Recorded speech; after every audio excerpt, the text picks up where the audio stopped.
isin dhageessisuu barbaade obboleeyyan keenya. Innis maali yoo jettan guyyaa dheengaddaa waxabajjii guyyaa 5 bara 2017 keessatti kan mudate taateen kuni.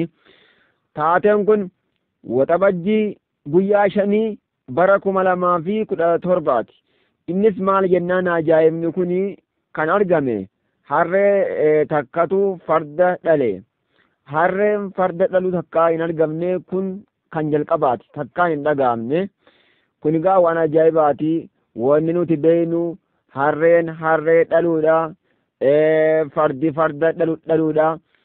Dabalatee wanni biraa kan jiru maali? Wanni biraa kan jiru maaltu maal dhalaa ka jedhamuuf kan dhalatu gaangeedha faallaarra. Abbaanis haadhaanis kan hin dhalanne gaangeedha. Harreetu abbaadha, fardi immoo haadha. Gaangee dhalti. Kun argamee jira. Gaangeen abbaan faallaa haati faallaa. Maali? Harreeni yeroo fardii kormaa qabamee harreedhaan ga'ame abbaan gaangee yoo ta'e abbaan harree yoo ta'e gaangee dhala. Haati immoo farda gaangee dhalti. Kun argamee jira. Ammoo oduun ajaa'ibaa kun akka armaan gadiitti dubbatamaa yoo rabbi jedhee. Innis maali? Taateen kun eessatti mudate jechuudhaaf. Taateen kun kan mudate magaalaa hoolotaa gandaa galgal kuyyuutti. Taateen kun kan mudate ganda galgal kuyyuutti mudate jechuudha. Magaalaa hoolataa ganda galgal kuyyuutti wanni argame kun waan ajaa'ibaati. Gaa takkaa dhageenyee hin beeknu, isinis gaa dhageessanii hin beektan jedheetiin yaada jechuudha waan raajiiti. Osoo nama kunooti gartanii suuraa fi viidiyoo adda addaatii fi nama isa haasa'uu fi nama amanamaan taane namni maal jedha ture, namatu farda fuudhee geesse harree jala kaa'ee jedhama. Kan ammoo kan hin fakkaanne akkamitti hodha, akkamitti luugaa, osoo geessanii jala kaa'anii akkamii harreen hin ciniinne. Kun waan ajaa'ibaati. Gaa wanni akkanaa kun biyya keenya keessatti wanni ilmoota akka jalaa fuudhanii ilmoota akka jala kaa'uun kun hin argamne. Saudi Arabiyaa keessatti yoo taate Saudi Arabiyaa keessatti wanni nuti dhageenyee turre yeroo gaala takka jalaa ilmoon du'e haadha sanaa ciibsaniituma waan godhanii cinqanii akkasitti duuba wanni iccitiin godhamu takka ni jira. Achi booda yeroo cinqii boodaan ol ka'e cinqamee waan godhanii gizee ol ka'e achi booda fidanii ilmoo bira dhaabanii akkuma waan amma dhalee takkatti ilaalaa jechuudha. Kun Saudi Arabiyaa keessatti ni dhageenya. Ammoo biyya keenya wanni akkanaa kun hin jiru. Zaahirumaan kunooti harreen kan suuraa irratti agartan kun fardaa, ilmoon fardaa, haati immoo harreedha. Kunoo suuraa irratti ni gartan jechuudha. Namoonni ajaa'ibanii itti yaa'anii daawwatanii naannoorraa itti yaa'anii daawwachaa jiran jechuudha. Uumaa rabbii kana waan daawwatanidha. Waan ajaa'ibaa gizee argan guma daawwatamuu qabu jechuudha.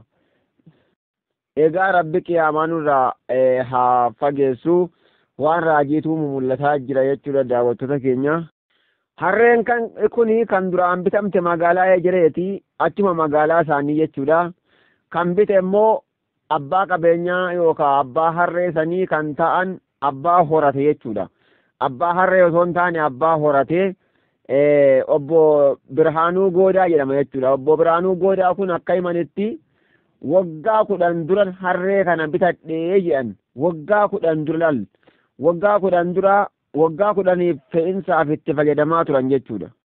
Obbo Birhaanuun akka himanitti akka afaan isaaniitiin himanitti duraanis si'a hedduu dhalteetu waan turteef dur kanan garree garaan siis amma dabalachaa dhufee jira jedhan. Gizee garaan guddatu harreen kun lakkuu baatti immoo maali jedheetan ajaa'ibaa ture jedhan.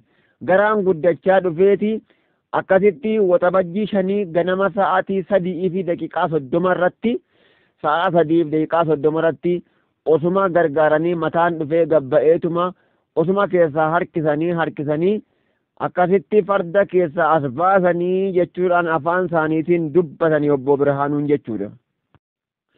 Egaa obbo Birhaanuun akka afaan isaaniitiin dubbatanitti ilmoon fardaa sunis immoo fayyummaadhaan jirtii jedhan. Ilmoon fayyummaan jiraachuu waliin haatis dhaabbatteetuma itti kennite akka waan dhiiga isii taatee fakkaattuu isii taateetti kennitii jedhan. Wanni nama ajaa'ibu kana jechuudha. Ammoo harreen kun akka dubbatanitti garaa 6 dhaltee jirti jedhan. Harree 6 fakkaattuu isii yookaan harree 6 dhaltee jirtii jedhan. Garuu kan 7ffaa ammoo fardatti jijjiiramee dhalatee waan jiru himaniiru jechuudha. Akka himamutti immoo Doktor Beeksisaa Urgee ka jedhamu qorannoo saayinsiitiinis harreen yoo walqunnamtii fardi yoo walqunnamtii harreetti godhee akka fardi irraa argamuu ibsaniiru jedhanii dubbatu jechuudha. Kanaaf egaa isa kanaafi Allahu a'lam kunis zaahiraan argameera. Harree irraa farda ta'uunis ni mala. Farda irraayis immoo fardi kormaan gaheetuma harreen fardi argamuunis ni mala. Yookaan kanuma harree kanatu fardatti jijjiiramuu danda'a. Isa rabbumatu beeka. Egaa wanni ajaa'ibaa immoo takka harreenii fi fardi akkamitti walitti dhihaate kormaan wal gahuu danda'a isa jedhudha jechuudha. Kana rabbitti hirkifnaa rabbumatu beeka. Egaa daawwattoota keenyaa kun waan ajaa'ibaati, waan dinqisiisaadha. Hojii rabbiiti, rabbiin akka fedhe qaba. Kana caalaa immoo kan nama ajaa'ibsiisu egaa daawwattoota keenyaa kun kana ol immoo ka rabbiin argamsiisu jira. Zamana duraanii gaafa zamana nabiyyallahi Saalih sallallahu alayhi wa ala nabiyyina nagaa rahmanni sarratti haa jiraatu, nabiyyi keenya irratti illee haa jiraatu. Zamana nabiyyallahi Saalih nabiyyi jabaa tokko ture. Qawmiin saadaa hin amannu hanga dhakaa kanarraa gaala nuu baaftutti jiran. Akkasin rabbiin dhakaa irraa gaala rimaya baasee fi gaalli dhaltee aannan si akka bishaanitti dhugaa turan. Kunuu ajaa'iba meeqa jira bar? Ajaa'iba akkanaa jira. Kunuu ajaa'ibaa miti jechuudha. Harreen farda dhaluun ajaa'iba isa guddaa miti. Ajaa'ibni guddaan dhakaarraa waan lubbuu hin qabnerraa wanni lubbuu qabu argamudha jechuudha. Egaa daawwattoota keenya warreen chaanala kanaaf haaraa taatan sabiskiraayib nuuf godhaa, viidiyoo kana immoo laayik, koommenti, sheer nuuf godhaa isiniin jenna. Assalaamu alaikum wa rahmatullahi wa barakaatuh.